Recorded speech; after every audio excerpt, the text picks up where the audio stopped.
இந்த 2026 பொது தேர்தலில் இந்த 30 விழா 4 விழா ரொம்ப நாள் ஏமாற்ற முடியாது. அந்த திராவிட மங்க ஆரம்பித்து விட்டது. விஜயினுடைய காரணம் என்ன என்று கேட்டால், அவர் பிஜேபிக்கு எதிராகவும் திராவிட முன்னேற்ற கழகத்தினுடைய முகமூடியாகத்தான் செயல்படுவார். அவர் படம் ரிலீஸ் போது நல்ல பொலிட்டிக்கல் பார்ட்டினாரு. படம் ரிலீஸ் பண்ணி 300 கோடி சம்பாதிச்சிட்டு அப்புறம் இப்ப மகாநாடு நாம தள்ளி போட போறோங்கிற பொதுமக்களை ஏமாற்றுவதாக இல்லையா? அமைதி, பீஸ் ரிட்டர்ன்ஸ். அங்கு ஜம்மு காஷ்மீரில் அமைதி நிலவ ஆரம்பித்து விட்டது. இந்த ஒரு மகிழ்ச்சியான சம்பவம், இந்த ஒரு மரியாதைகள் எல்லாம் நரேந்திர மோடியுடைய அரசாங்கத்துக்குத்தான் சேரும். எது இருப்பினும் ஸ்ரீதர், அங்கு தமிழ்நாடு பிஜேபியில் என்ன நடந்துட்டு இருக்கு சார்?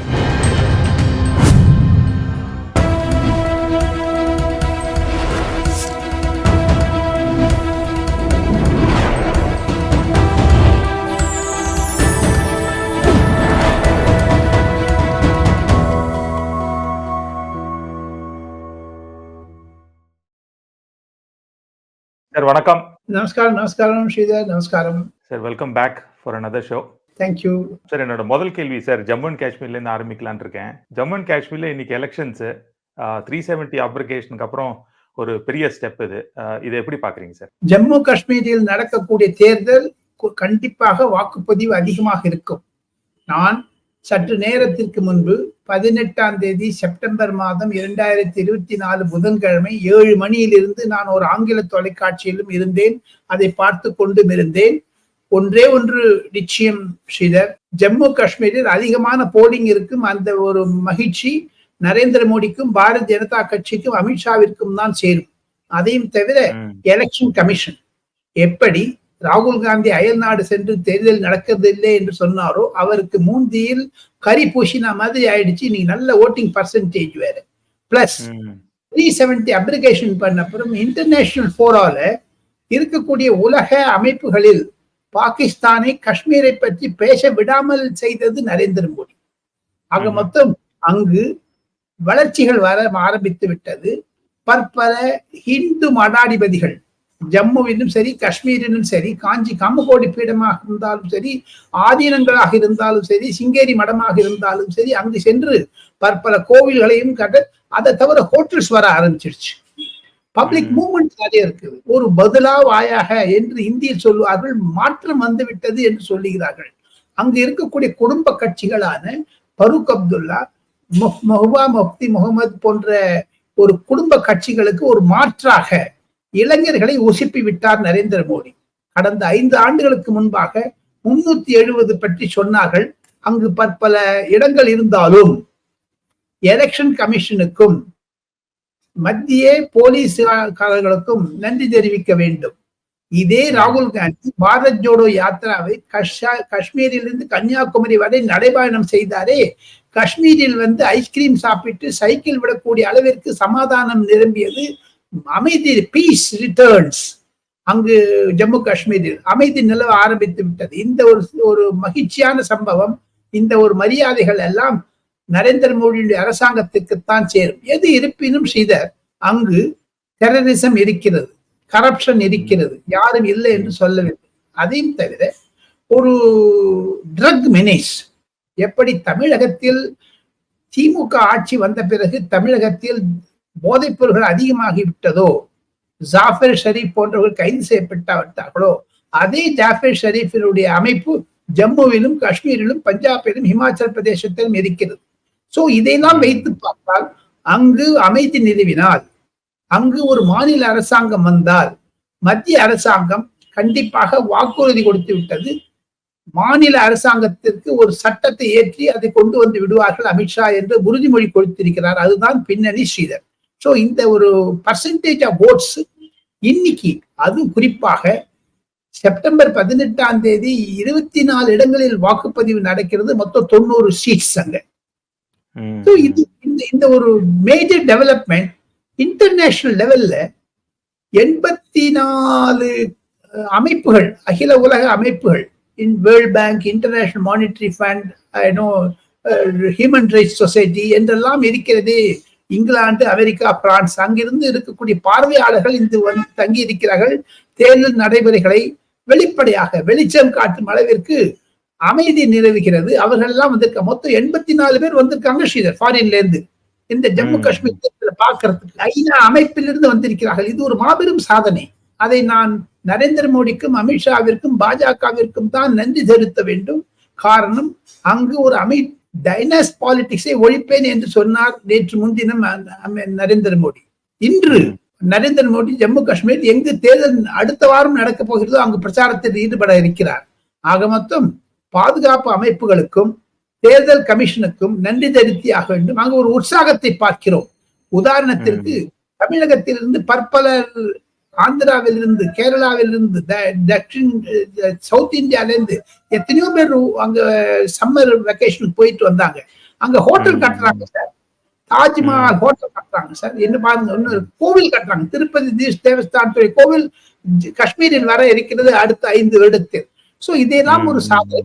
அங்கு Valmiki, schedule caste, schedule tribe போன்றவர்களுக்கெல்லாம் வாக்குரிமை கொடுத்து வீடு மனை வாங்க ஒரு அமைதியை கொடுத்தது 370 எடுத்த பிறகு இத்தனை வளர்ச்சிகள் நடந்திருக்கிறது. அங்கு தேர்தல், இன்னும் சொல்ல போனீங்கன்னா சந்திரபாபு நாயுடு ஆந்திர பிரதேஷ் முதலமைச்சரிடம் பணிபுரிந்த சதீஷ் சந்திரா என்ற ஒரு IAS ஆபீசர் இன்று நாம் பேசிக் கொண்டிருக்கும் பொழுது ஜம்மு காஷ்மீரில் பப்ளிக் சர்வீஸ் கமிஷனுக்கு சேர்மனாக போட்டார். காரணம், அவருடைய ஆப்த நண்பர் லெப்டினன்ட் கவர்னர் மனோஜ் சின்ஹா, அவரும் இருவரும் பனாரஸ் இந்து யூனிவர்சிட்டியில் படித்தவர்கள். சதீஷ் சந்திராவை போட்டதனால் அங்கு 82,000 பேர்களை பரீட்சை எழுத வச்சாரு இந்த சதீஷ் சந்திரா.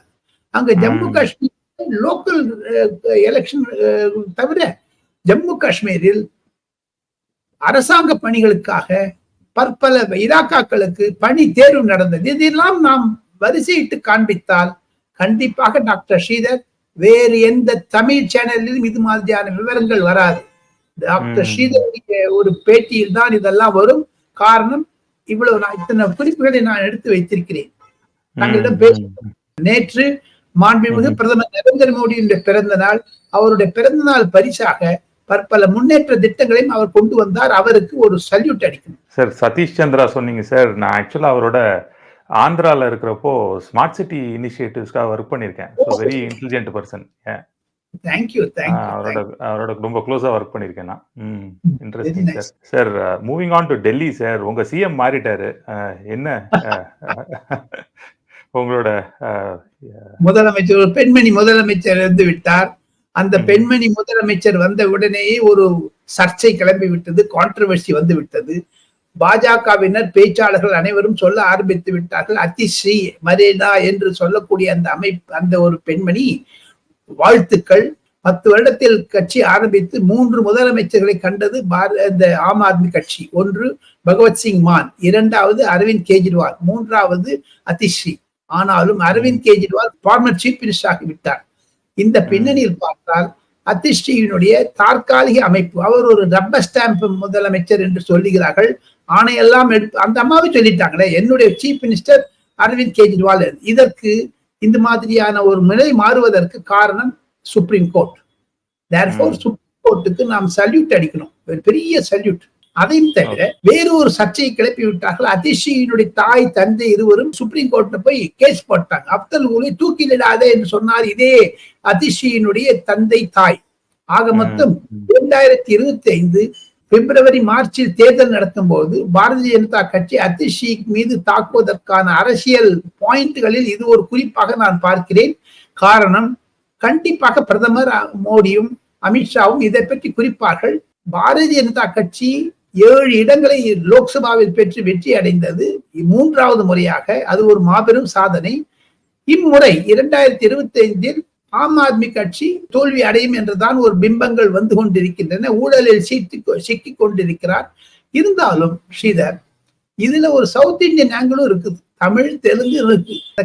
அரெஸ்ட் பண்ணதுல ஆக மொத்தம் கை சுத்தமாக இருந்தாலும் போக்கு சரியில்லை. அவருக்கு ஒரு மார்க்சிஸ்ட் சித்தாந்தங்கள் ரீதியாக லெனினிஸ்ட் மெர்லினா என்ற பெயரை வைத்திருக்கிறார்கள். ஸ்டாலினுக்கு எல்லாம் வச்சுட்டு அந்த மெர்லினா பெயரை எடுத்து you have to wait for the major turn in Delhi politics, sir. Moving on to Tamil Nadu, sir. So DMK அவங்களோட 75th anniversary நடத்திட்டு இருக்காங்க. இப்போ இப்போ அந்த பார்ட்டியோட மிகப்பெரிய சாதனைன்னா என்னன்னு சொல்றீங்க சார்? ஊழல். முப்பெரும் விழா எடுத்து முப்பெரும் விழா வரவேற்கத்தக்கது. பேரறிஞர் அண்ணா, பெரியார் என்றெல்லாம் சொல்லுகிறார்கள். இதுல 75 வருடங்களாக தமிழ்நாட்டிற்கு ஒரு ஒரு சாபக்கேடு ஸ்ரீதர். அது மாறிக்கொண்டு வருகிறது. இந்த 2026 பொது தேர்தலில் இந்த முப்பெரும் விழா, நாள் விழா எல்லாம் ரொம்ப நாள் ஏமாற்ற முடியாது. விஜய் போன்ற அமைப்புகள், அண்ணாமலை போன்றவர்கள், சீமான் போன்றவர்கள், அன்புமணி ராமதாஸ் போன்றவர்கள், டாக்டர் ஜி.கே. வாசன் போன்றவர்கள் எல்லாம் களத்தில் இறங்கிய பிறகு அந்த திராவிட மங்க ஆரம்பித்து விட்டது. திராவிட கழகம் என்றாலே ஒரு ஊழல் கழகம் என்று மாதிரி இது பாருங்க. நிர்மலா சீதாராமன் ஒரு நல்ல ஒரு காயினேஜ். ஜே.பி. நட்டா தமிழகத்தினுடைய சுற்றுப்பயணத்தின் போது நன்றாக வர்ணித்தார் திமுகவை. அதே மாதிரி அமித்ஷாவும். டிஎம்கே என்பது டெய்லி மணி கமாவ், பிரதிதினம் பைசாவை சேருங்கள் என்று நட்டா சொன்னார். டிஎம்கே என்றால் டைனாஸ்ட், கட்ட பஞ்சாயத், மணி மேக்கிங். இதெல்லாம் டைனாஸ்ட், மணி மேக்கிங், கட்ட பஞ்சாயத். அந்த கட்ட பஞ்சாயத்தினுடைய பிரதிபலிப்பு தான் ஆம்ஸ்ட்ராங்குடைய மரணம். அது எல்லா கட்சியிலும் இருக்காம பாருங்க. பிஜேபி உள்பட, அதிமுக உள்பட, திமுக தான் அது எல்லாம் விட்டாங்க. அந்த கேஸ் அப்படியே மறந்து போச்சு பாருங்க. எல்லாம் செத்து போச்சு. அவர் செத்து போது அவரோட. இதெல்லாம் தான் திமுகவினுடைய அழகு. எப்படி ஜம்மு காஷ்மீரில் அந்த டைனாஸ்ட் பார்ட்டியை நிர்கொலை செய்து வைத்தாரோ நரேந்திர மோடி, அதே மாதிரி 2026 அல்லது 31 கண்டிப்பாக இந்த குடும்ப கட்சி என்பது அழிந்துவிடும் தமிழகத்தில் என்பதுதான் என்னுடைய கருத்து. முப்பெரும் விழா இருந்தாலும், வாழ்க என்று சொன்னாலும், என்னுடைய கருத்து அந்த ஊழல் கட்சி ஒழிய வேண்டும் என்பதுதான் பொதுமக்களுடைய. எவ்வளவு ஆன்டி இன்கம்பன்சி இருக்கு தெரியுமா மு.க. ஸ்டாலினுக்கு? கொஞ்சம் நஞ்சம் இல்லைங்க சார். ஊழல். ஒரு பர்த்டே சர்டிபிகேட் வாங்கணும்னா, ஒரு டெத் சர்டிபிகேட் வாங்கணும்னா, ஒரு சாதாரண 5000 10,000 ஒவ்வொரு எம்எல்ஏக்களும் 1000 கோடிக்கு சம்பாதித்து வைத்திருக்கிறார்கள். இது அக்கம் பக்கத்தில் இருக்கிறவங்களுக்கு கண்ணு உறுத்துதுங்க சார். நம்மளே விட்டுருங்க சார். குறிப்பாக தஞ்சாவூர் மாவட்டத்தில் ஒரு கிராமத்தில் ஒரு திராவிட முன்னேற்ற கழகத்தினுடைய அமைப்பாளர் இருக்கிறார். அவர் கவுன்சிலர் ஆனார், பஞ்சாயத்து தலைவர் ஆனார். அவருடைய குடும்பத்தில் இன்று 1000 கோடி வந்ததாகத்தான் பலர் தெரிவிக்கின்றனர்.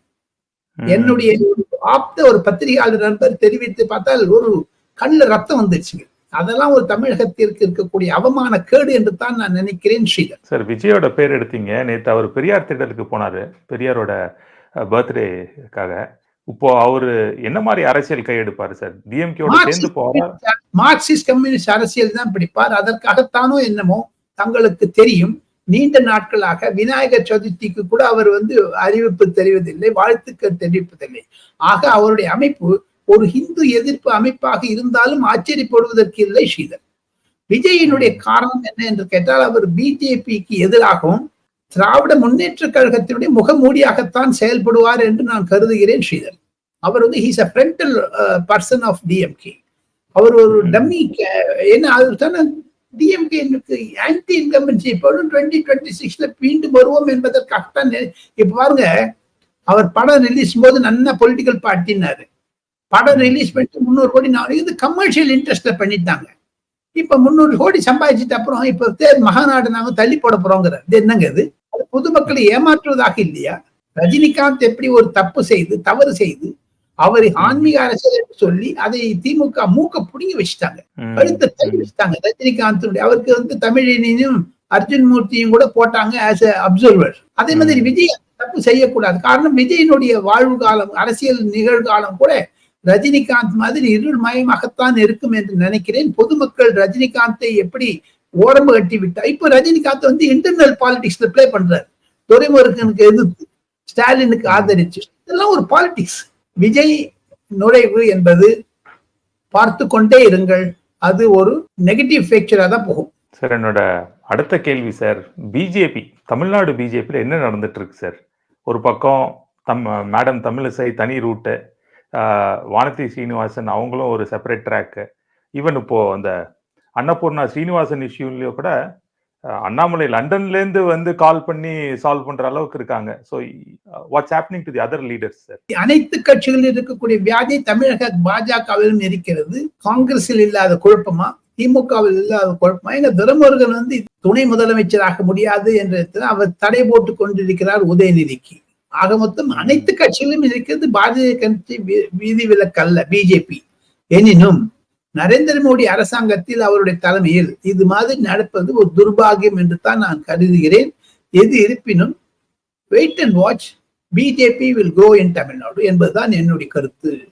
Sridhar. Okay sir, with that we'll bring an end to this show sir. நன்றி, வணக்கம் சார். Thank you.